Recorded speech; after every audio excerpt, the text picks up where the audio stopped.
જી નમસ્કાર, હું ટીઆર જાદવ. અમારી ચેનલમાં ફરીથી એક નવા વિડીયોમાં તમારું સ્વાગત છે. મિત્રો, કોઈ પણ સરકારી ભરતીમાં જ્યારે ભરતી જાહેર થયા છે ત્યારે તમે એનું ફોર્મ ભરો છો. એ પ્રોસેસ પ્રમાણે ફોર્મ ભર્યા પછી તમારી પરીક્ષા યોજાય છે. જે ટાયર 1 અથવા તો 2 જે પ્રમાણે હોય એ પ્રમાણે પરીક્ષા યોજાય છે. એ પરીક્ષામાં પણ તમારું ફાઇનલ મેરિટ બને છે. મેરિટ પછી તમને ડોક્યુમેન્ટ વેરિફિકેશન માટે બોલાવે છે, અને ડોક્યુમેન્ટ વેરિફિકેશન બાદ જ્યારે તમારે નિમણૂક હોય અથવા તો નિમણૂક મળે ત્યારે તમારે જે છે છેલ્લી પ્રોસેસ મેડિકલ. તો મિત્રો, મેડિકલ જે ફિટનેસ સર્ટિફિકેટ બાબતે આ વિડીયોમાં ચર્ચા કરીશું.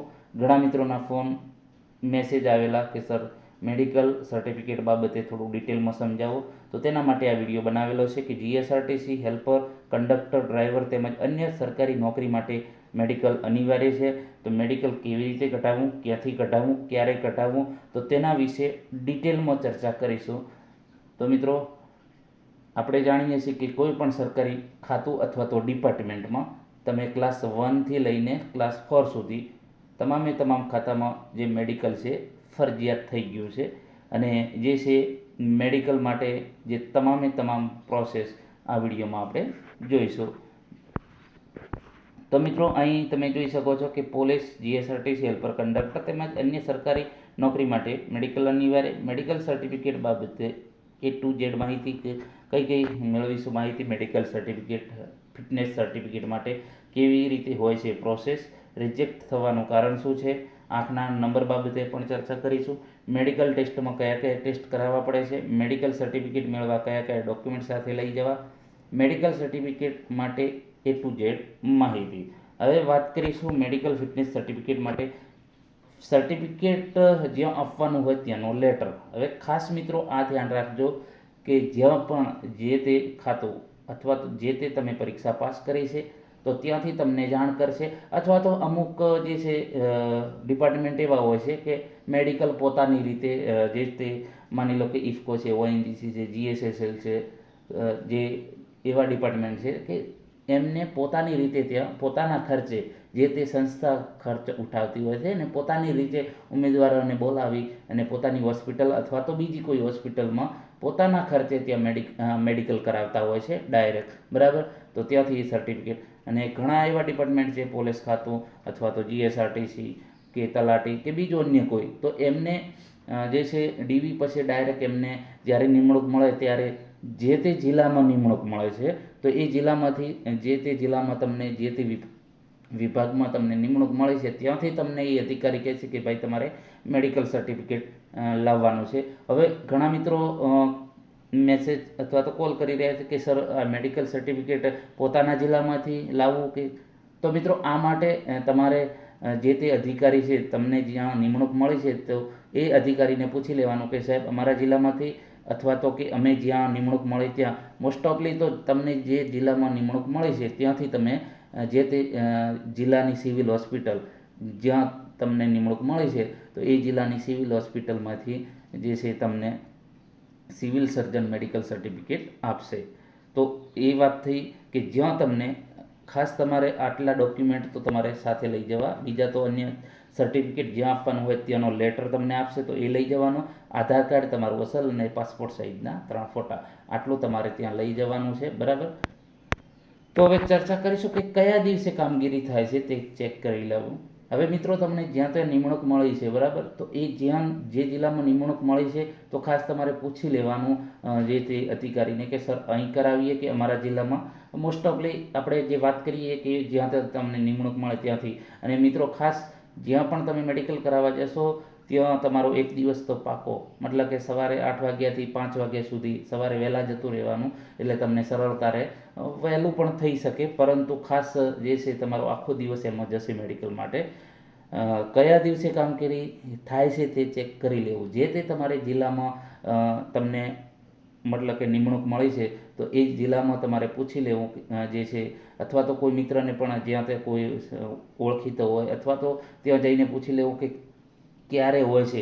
તો અહીં તમે જોઈ શકો છો કે એક મિત્રએ જે છે સર્ટિફિકેટ મતલબ કે આ ટાઈપનો મને સેન્ડ કરેલું છે કે ફિઝિકલ ફિટનેસ સર્ટિફિકેટ કઢાવવા માટે સોમવારથી શુક્રવાર સવારે ટાઈમ આપેલો છે, Aadhaar card, original passport size photo. આ જે જુનાગઢનું છે, બરાબર, જુનાગઢ સિવિલ હોસ્પિટલનું, બરાબર. તો આ એક આપણો સ્ટુડન્ટે મોકલેલું છે, બરાબર. તો આ જુનાગઢ સિવિલ હોસ્પિટલનું છે.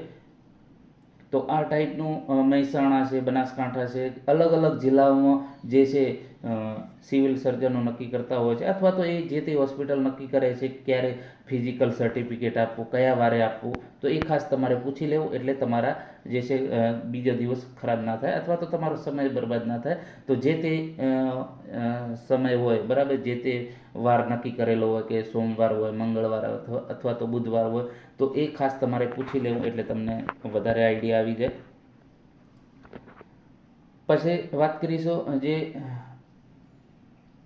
અહીં ડોક્યુમેન્ટ બાબતમાં તમે ચર્ચા કરી કે કયા દિવસે કામગીરી તે ચેક કરી લેવું. હવે જે તે દિવસે મતલબ કે ખાસ તમારે મેડિકલ ફિટનેસ સર્ટિફિકેટ ક્યારે કઢાવવું, તો ખાસ યાદ રાખજો કે મિત્રો, જ્યારે તમને નિમણૂક મળે, બરાબર, ત્યાંથી તમને લેટર આપશે, અને એ લેટર તમારે ત્યાં લઈને જવાનો ફરજિયાત છે. અહીં તમે અહીં જોઈ શકો છો, અહીં જે છે કે ફિઝિકલ ફિટનેસ સર્ટિફિકેટ કઢાવવા માટે સોમવારથી શુક્રવાર સવારે ટાઈમ આપેલો છે, આધાર કાર્ડ, ઓરિજિનલ અને સર્ટી જ્યાં આપવાનું હોય ત્યાંનો લેટર.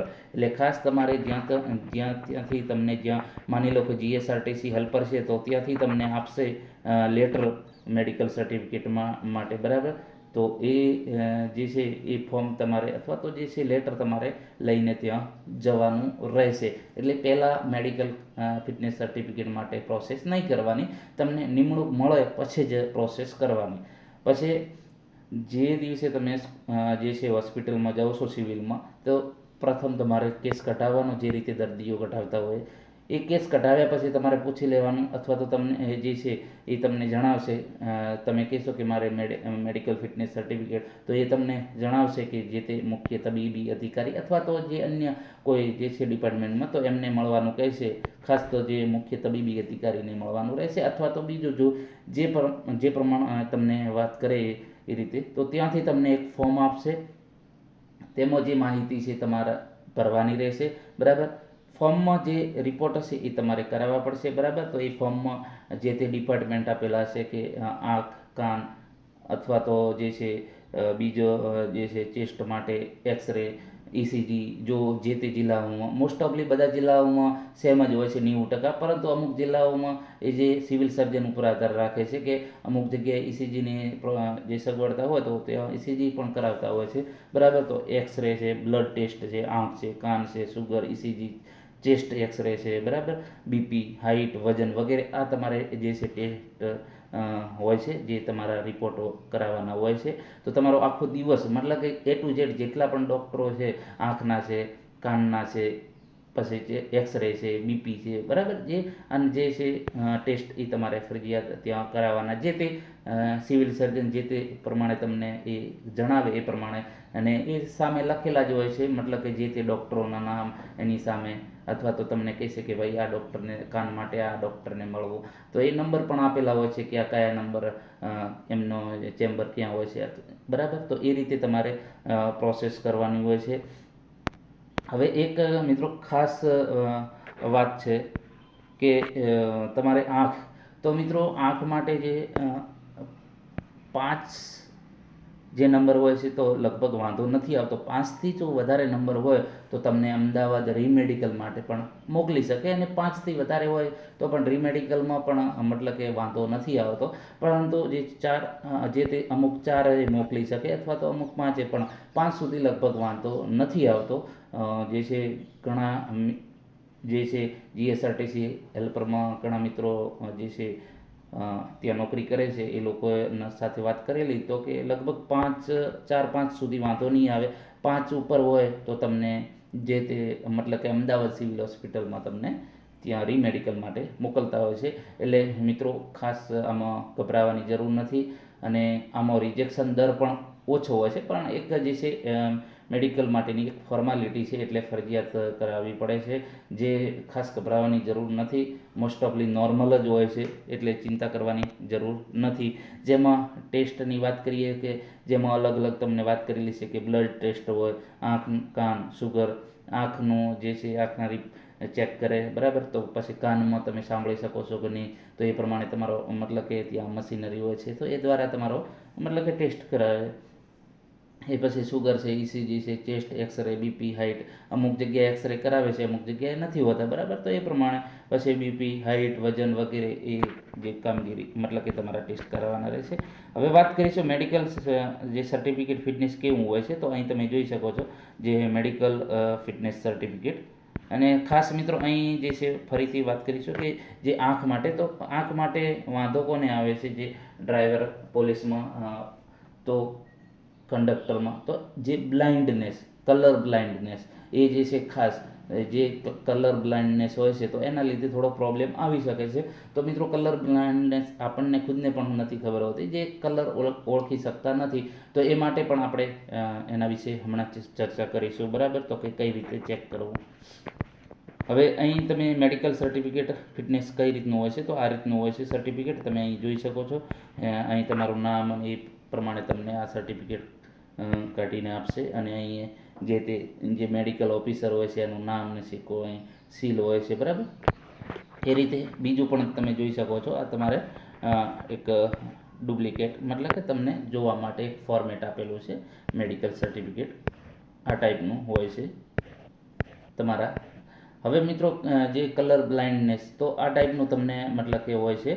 તો આમાં તમારે નંબર લખેલા છે એ તમે જોઈ શકો છો કોઈ નહીં, બરાબર. તો અહીં તમે જોઈ શકો, આમાં 16 નંબર આપેલા છે, આમાં 9 નંબર છે, આમાં 24 નંબર, આમાં 12 નંબર. તો આ રીતે તમારે જે છે એ વિઝન હોય છે. તો આમાં તમે જો કલર ઓળખી શકતા હશે અથવા તો કયા નંબર આપેલો છે, બરાબર. અહીં મિત્રો 74 છે, સોરી, અહીં 12, અહીં 16 ને 9, બરાબર. તો આ રીતે તમે તમારા કલર બ્લાઇન્ડનેસ ચેક કરી શકો છો. અને વધુ તમે ગૂગલમાં સર્ચ કરી શકો છો કલર બ્લાઇન્ડનેસ ટેસ્ટ, તો એમાં પણ તમે ચેક કરી શકો છો તમારે કલર બ્લાઇન્ડનેસ છે કે નહીં, બરાબર. તો આ રીતનું હોય છે મિત્રો. અને ખાસ એવું મતલબ કે કોમ્પિટિટિવ મતલબ કે એવું કોમ્પ્લિકેટેડ હોતું નથી, અને ગભરાવાની પણ જરૂર નથી. તો આ જે છે પ્રોસેસ આપણે તમને વાત કરી એ પ્રમાણે તમારે ફરજિયાત જે છે મેડિકલ માટે આ પ્રોસેસ કરવાની રહેશે.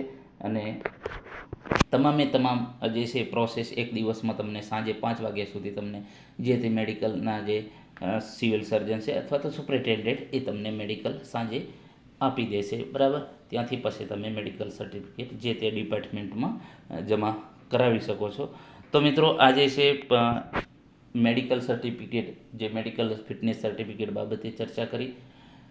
જો વિડીયો પસંદ આવ્યો તો મિત્રો અમારી ચેનલને સબસ્ક્રાઈબ કરવાનું ન ભૂલતા, લાઈક અને શેર પણ કરવાનું ન ભૂલતા, જેથી કરીને કોઈ પણ અવનવી માહિતી વિશે તમને નોટિફિકેશન સૌપ્રથમ મળતી રહે. તો મિત્રો આજે જો ચેનલમાં તમે નવા હોય તો ચેનલને પણ સબસ્ક્રાઈબ કરી લેજો. તો કોઈ પણ આના વિશે ડાઉટ હોય તો કોમેન્ટમાં જણાવજો.